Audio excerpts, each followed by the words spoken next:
Zinhão, antes da gente ir direto pro High Limit, que é o assunto principal desse podcast, eu queria eu acho que tem uma coisa, um fantasminha que anda te rondando desde que você fez aquele vídeo sobre uma mão jogada pelo Negreano.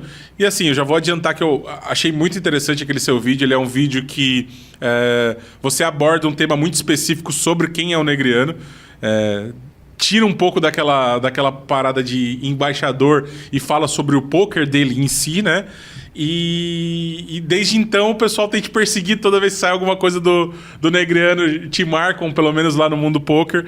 E recentemente ele fez um pronunciamento falando sobre meio que uma ilusão do que acontece nos jogos high stakes, né?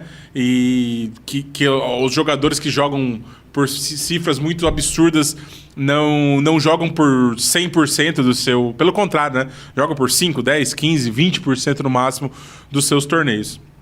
Então eu queria que você me falasse um pouco o que você sabe sobre esse mundo dos high stakes, né?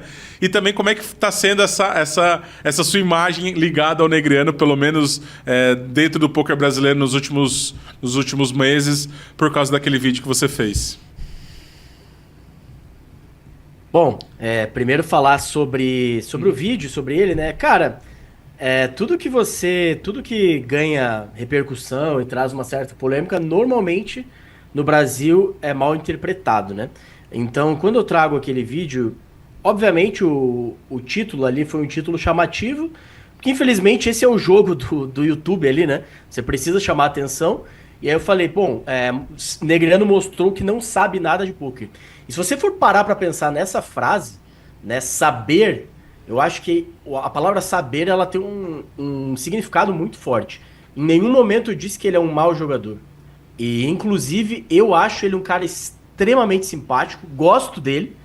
E, assim, as pessoas acham que eu não gosto do Negreano, ou que eu hateio o Negreano. Cara, não tem absolutamente nada disso. E é engraçado que até, tipo, pessoas relativamente próximas, assim. Esses dias um amigo meu que é off, que é off poker, mas, assim, ele não é jogador, mas ele acompanha e tal.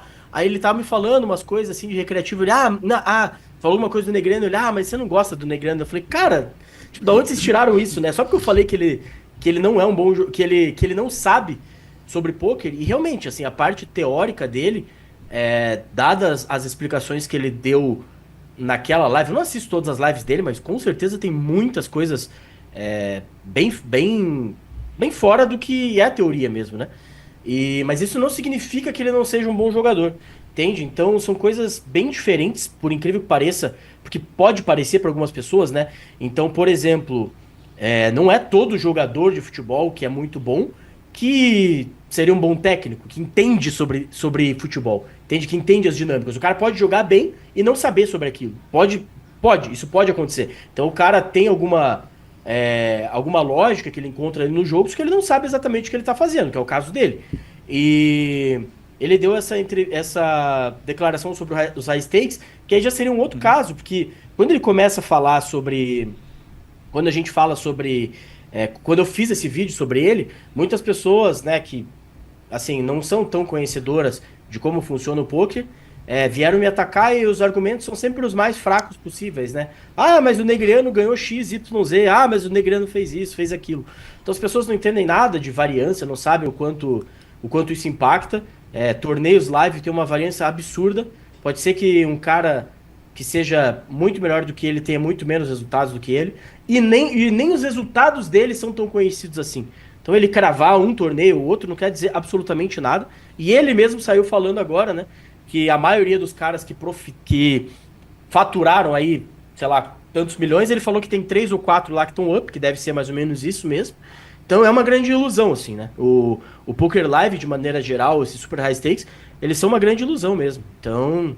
é um bom assunto para se falar sobre. E ele trouxe alguns exemplos, né? Falando que em 1999, para você jogar todos os torneios high stakes, você gastava $250 mil, né?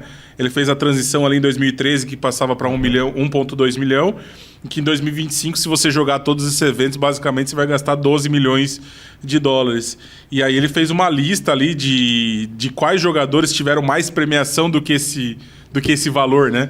Nessa lista tem Adrian Matheus, Patrick Antonius e o Lococo, né? o argentino ali, então assim, que foi o que Big hitou e que tinha vendido boa parte. Então assim, basicamente não é viável que exista um lucro se eles estivessem jogando todos esses torneios.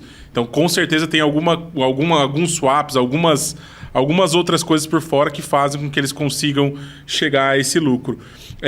E